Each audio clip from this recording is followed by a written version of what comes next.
Creative Assembly officially released the full Ogre Kingdoms roster today, but you know what's even better than looking at a roster on a webpage? Watching the Ogres live in battle. So today, with great pleasure, I'm going to bring you a minor settlement defense Ogres versus KHORNE. That's right, the angry boys invading the Ogres' homeland, trying to get them goodies.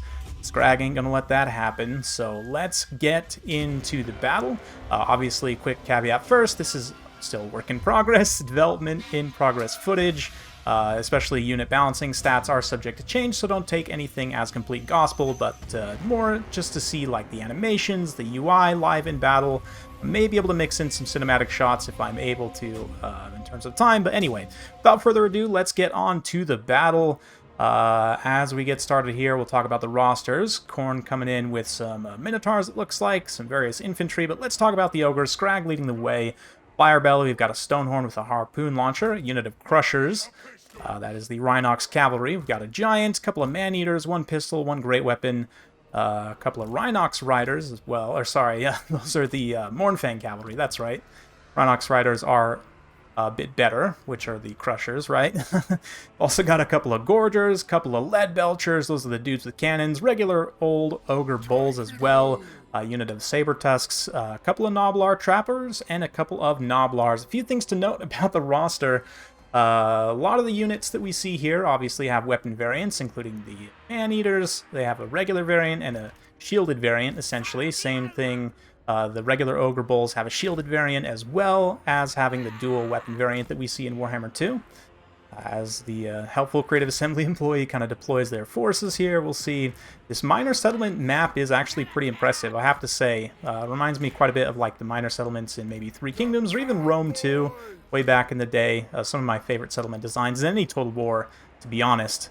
But it definitely looks like it's going to be a lot more dynamic to try and defend or attack these minor settlements. A lot of choke points, you know, some people love this style of combat, and certainly for certain factions it will favor this very defensive play style.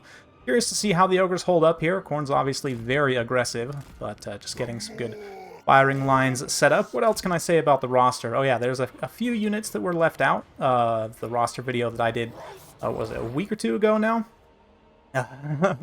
There's a extra artillery unit. This is essentially like a Rhinox pulling a big cannon that has a multi-shot attack. I forget the name of it, but there's another unit of sort of better Ogre Bulls. I think they're Iron Bellies or something. I don't know. I probably should have the webpage up here. I can pull it up as he's deploying his forces, right? As y'all are watching, listening to the wonderful sounds. Yes, let me get this here so I get the names correct. Iron Guts, that's right, Iron Guts. They're sort of upgraded Ogre infantry. They come in weapon variants as well. They deal armor-piercing damage, which notably the Ogre Bulls do not. They do in Warhammer 2, but that is going to change for Warhammer 3.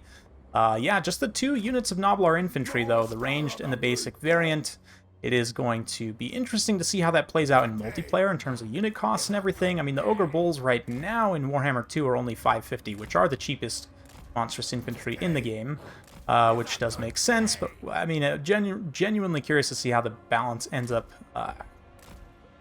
ending out. One thing to note about the Ogre's army abilities, something I didn't talk too much about in my roster video, the Ogre's army abilities you see over on this side there, I don't know if the helpful Creative Assembly employee is going to highlight them in this particular battle, but it looks like the battle's getting started.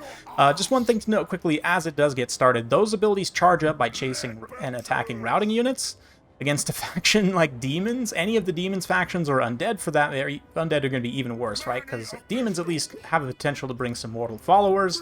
But it does appear that units which disintegrate or crumble are not going to give you any benefit, and you'll see those army abilities, spoiler alert, are not going to be used at all in this battle because they simply won't charge up. Left this as a point of feedback to Creative Assembly. I've yet to get any kind of response, so I'll let you know if I hear from them. But here comes the Exalted Bloodthirster dropping down with the regular Bloodthirster, going in for some single entity combat here. The Stonehorn actually taking some damage, but 2v1, the Stonehorn and Scrag should be able to fight just fine. The Giant could jump in there, Firebelly could also jump in there to try and help out, but the Ogre Bull's actually holding up pretty well against that Bloodthirster in the front line, all things considered. Lead Belcher's going to eat a charge there, that's not great. But they don't take too much damage. I mean, they are getting charged by chariots, which, I mean, who in their right mind would actually bring chariots against ogres? But at least in a multiplayer context.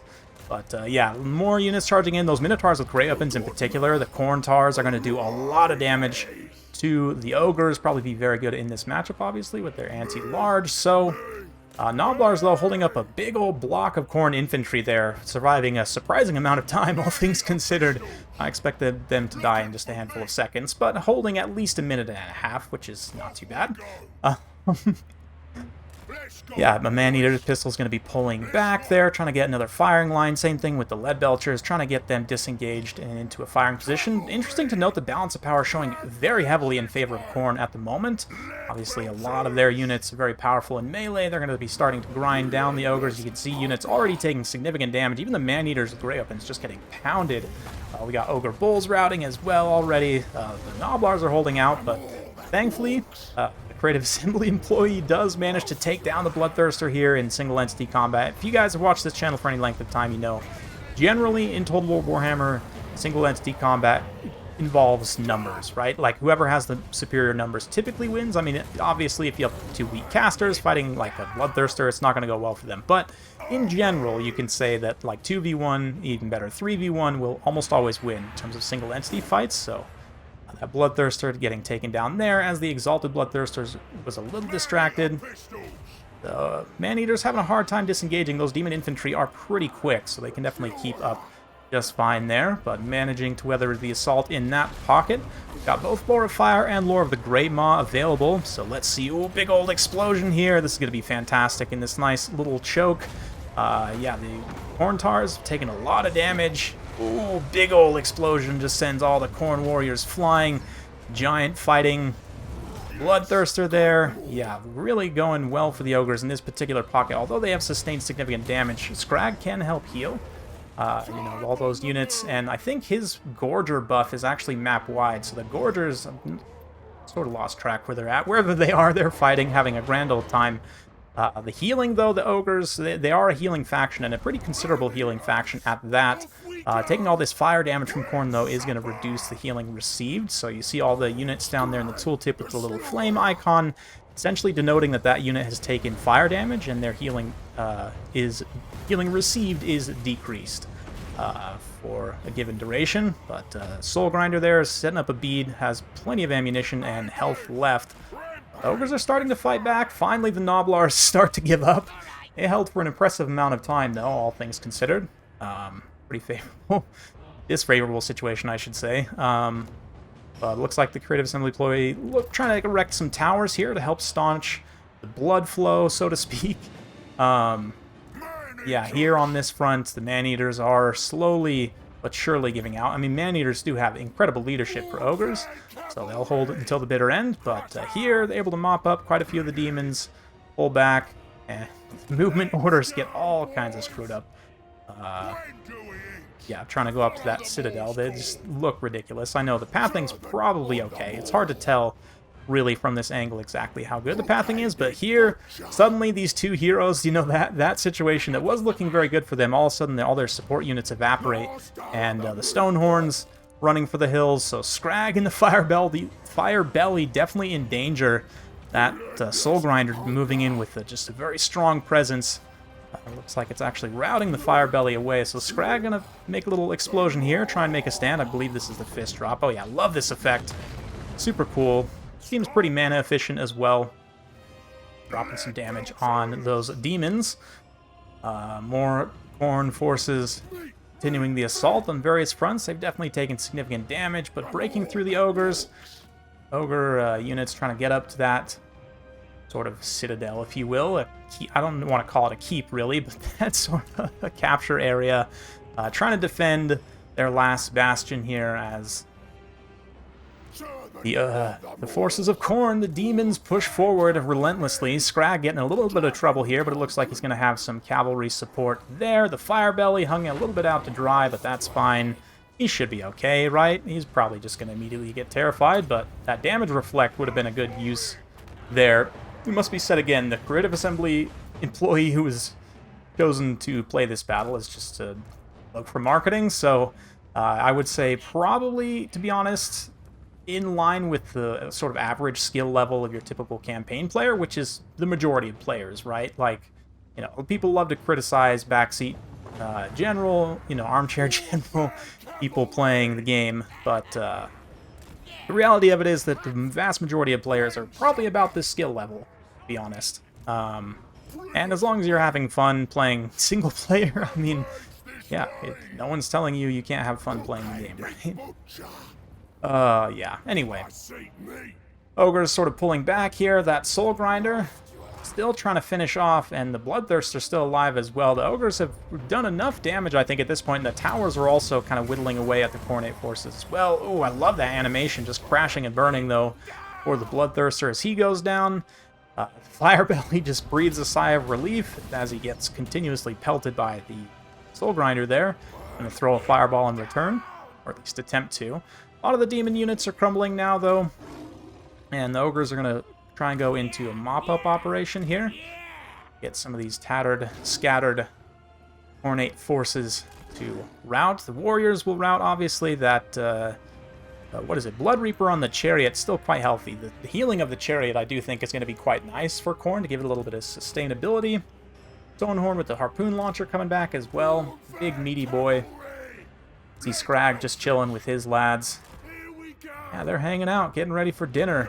I mean, I don't think demons taste very good, but at the very least, there's some warriors down there. If they can crack open the armor, they might be able to get some of the meaty bits inside. And I guess, according to the animations, the demons just burn up anyway when they crumble, right? So, yeah, I don't even know if there's anything left for the Ogres to eat, which is probably why their army abilities aren't charging up. Again, you can see over on the side there that they didn't even get the first level of their army ability from chasing routing warriors units, so a little bit sad. Hope they figure out some way to, you know, I love the mechanic thematically. I think it's super appropriate, very fun, but mechanically it's like completely useless against any faction that has any form of either demonic instability or crumbling. So I do hope that we see some kind of tweak there. Scrag's going to go ahead and heal himself up as he eats some of the shots of the Soul Grinders. There are enough Lead Belchers still around to return fire, though. Some overshots might even be hitting those warriors, but yeah, the Khornate unit's trying to clean up some of the capture points. I guess I don't really remember 100% what the benefits of those were. Maybe taking down some of the towers and whatnot, but Ogres do have a pretty strong presence up at the top, especially those Gorgers getting that little bit of regeneration. But ooh, the Rhinox Cavalry taking a lot of damage from the Soul Grinder. Those Soul Grinders seem really strong, and I don't know, again, balance is not final. Definitely don't take anything as complete gospel, but at the same time, Soul Grinders, if they're implemented appropriately, I do think are going to be a very, very strong unit for all the Demons factions. Hopefully we get to see whether or not Slaanesh and Nurgle have Soul Grinders soon. My guess is they probably do, but we'll see. Yeah, Ogres doing pretty good at this point. Again, the Khorne forces are kind of on their last gasp here, trying to fight uphill into this Citadel position. That Blood Reaper getting soloed out by all the cavalry. The monstrous cavalry of the Ogres does seem pretty strong in monster fights, which is nice. You can see them just wrecking that Soul Grinder, so pretty impressive stuff, all things considered. Finally looks like army losses are going to trigger for the Khorne boys, so anger flames out, and they all evaporate or flee the field. Ogres are left to try and crack open some cold one. I mean, some Khorne warriors, I guess they're hot ones. Probably pretty spicy. What do you think? Ask an ogre, you know. We need an event on Reddit. Ask an ogre. Are Khorne warriors spicy? I would think they would be, but maybe I'm, you know, judging them inappropriately. What do you guys think? By being prejudiced against Khorne warriors by assuming that they're going to be spicy. Anyway, there we go. The Ogres do prevail. Pretty close battle, all things considered. They weathered the assault quite well, able to survive. Even the Firebelly survives to drink and fight and eat another day. So very fun stuff. Awesome to see. I'll leave a link down in the description below for the roster if you guys want to go ahead and take a look at the full thing. Again, I'm not going to go over it. I've already gone over the majority of it in a previous video, so be sure to check that out if you want to see me talk about the roster in depth a little bit more. Yeah, that's all for today. Thank you all so much for watching. Have a wonderful day. If you like this sort of content, be sure to like, subscribe, hit that bell notification, all that jazz. Again, thanks. We'll see you next time.